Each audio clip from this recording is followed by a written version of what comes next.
Ghoulies 4 has flashbacks to the first movie,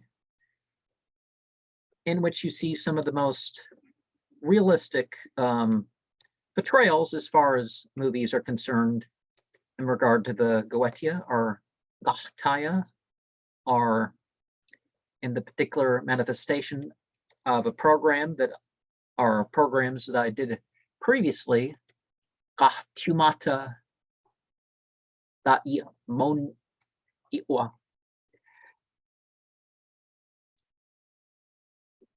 But we see with the Ghoulies 4 movie a difference between the reality. When the demons accept an offering, it remains physically. In the movie, things disappear. There's a lot of things that happen in the movie. Now, they may disappear from your perception.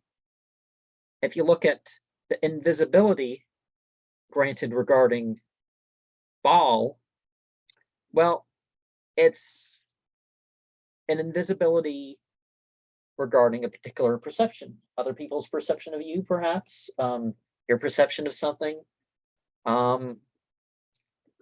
So that's what a person is trying to evoke. And we see that some of the rituals are to humiliate the human beings.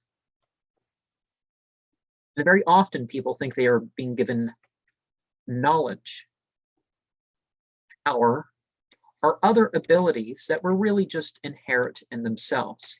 The only thing you can guarantee with your spiritual operations is to, evoke things of yourself, that people or things that are already present where you're at are going to, respond. And another thing about the movie is you don't fade into the abyss. You become one of its denizens. You could join the hive mind. You can become part of the, as an individual.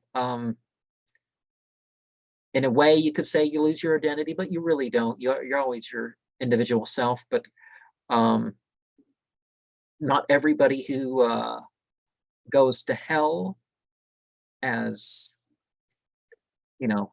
Jonathan's alter ego Faustus is.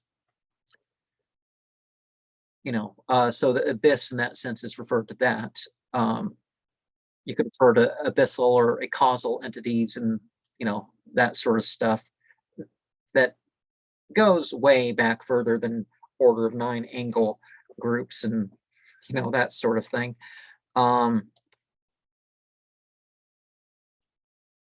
But we see here the warning about how you should use your magical titles without them using you. So you take on your names in life, your roles in life, but then they become you. So insanity and lawlessness open up to manifestation of something else. Now, just like I said about criminality and perversion, these things aren't necessary, aren't always necessary for people, to have that breakthrough. Although people convince themselves that they are. I have been contacted privately by people who wonder whether or not to kill their families and all sorts of other stuff. And I'm like, that's not necessary. It's more about what you do or don't do than whatever. You watch some horror movie where you have to be a serial killer or something. I don't remember how many kills are in Ghoulies 4. As much as 3 can be over the top, 4 is probably more gratuitous in terms of its display. Obviously, the woman's dress is not really symbolic. It's, just to show off and grab attention, which, of course, these things sort of do. And one of Jonathan's problems, which is resolved, is, you don't suppress your past or it will come out in different ways. So, and you got to love that line where he's like, oh yeah, devil worship and bondage, all that sort of stuff I was into as a youth. And it's like, devil worship? It's like, no, that's not normal youth behavior or something. But a lot of people, it's a phase. And whatever your spirituality, don't let it be a phase. That's kind of, And something else that works its way out in the movie is, well, you consider emotions in pursuing sensations. Because he wasn't really, Jonathan there really wasn't a Epicurean. Because he didn't really consider the overall impact of his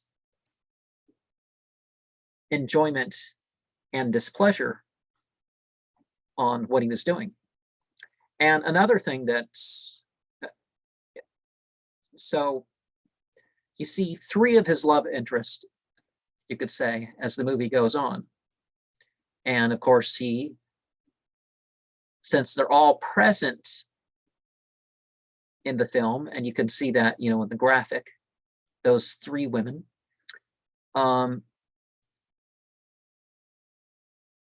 he's, going to choose one of them, obviously. And he chooses the one who he's most emotionally in tune with, the one he's most like, not per se,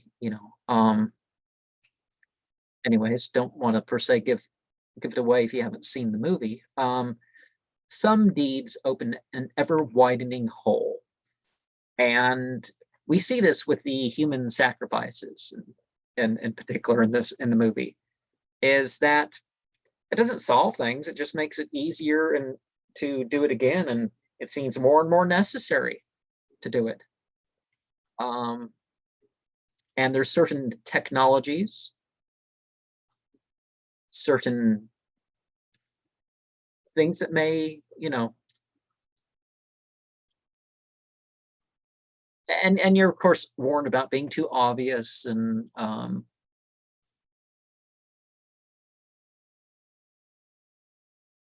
course you see a couple of instances where a guy's like, okay, I'll give into this woman's dialogue. I know it's not quite true, but I'll just, go along with it because,